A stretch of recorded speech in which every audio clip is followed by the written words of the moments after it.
Honorable Mr. Nominee, in the NDC manifesto, King James Version, page 45, it stated that the new NDC government will not introduce any new taxes. But then in the budget, which has just been read, the same new NDC government is introducing airport tax.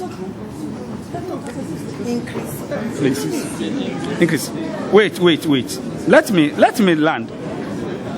Please, the public should bear with us. And the restoration of food tariffs. And restoration of food tariffs. Now, in one breath, we know the budget has reduced, is proposed to reduce the taxes on petroleum products. And that alone is going to create a hole of almost about 50 million Ghana cedis for this year. And to make up, the government is introducing food tariffs, that to restore food tariffs.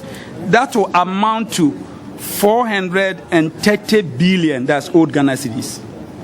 43 million Ghana cedis. Now, would you call this a pro-poor policy? Thank you very much, Mr. Chairman. The NDC is a social democratic party. The NDC believes that as much as possible, the poor and the vulnerable should be, as it were, cushioned from the harsh effects of the market economy. Now, when we said we were not going to raise tariffs, essentially the spirit behind it was that we were not going to implement any tariff measures that is going to, as it were, inflict additional suffering on the poor and the vulnerable. The airport tax cannot by any stretch of imagination be described as a tax that afflicts the poor and the vulnerable. Not at all. Now, restoration of the food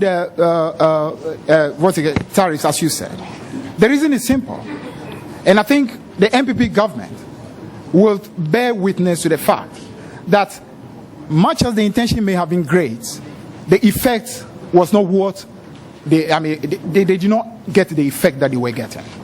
Because you know that even after what you call those what efforts were made to, as it were, bring down the prices of imported commodities by removing some of those food tariffs, the prices of goods and services went up.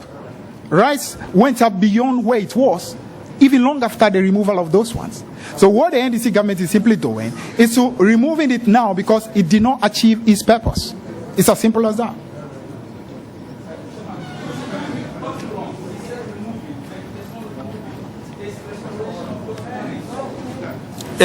I'm talking about restoration of taxes, not removing. The NDC government is going to restore those taxes on wheat.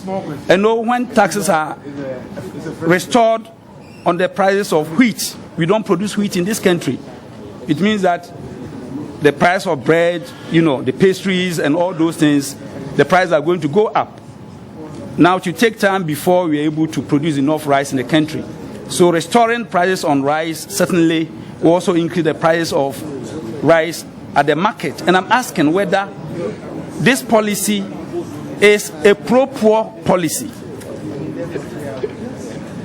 I did answer the question, Mr. Chairman. Possibly, maybe the usage of the word remover is where the difficulty arose. What I meant by removal was simple. A policy was initiated by the MPP. We are taking steps to, as it were, end that policy. So maybe I didn't use the right word. I should make restoration. That's exactly what I meant anyway. I'm saying that the policy did not have the effect that was planned. It did not, because the aim of the policy was to bring down the prices of goods, and did not do so. So, in fact, research will show that possibly what actually should be inuring to the benefit of the poor ended up in the pocket of those who were importing goods or selling some of those goods in our country. So if it is not inuring to the benefit of the poor, why keep it? If it were really helping the poor, NDC certainly as a party would not have touched it at all. Honourable member for Manchester, I will make it up to you. Yes, you know, I will make it. Yes. I know where you are coming from. To be very honest with you, I wasn't fair to you, but I will make it up. But no, tomorrow I will make it up. Honourable.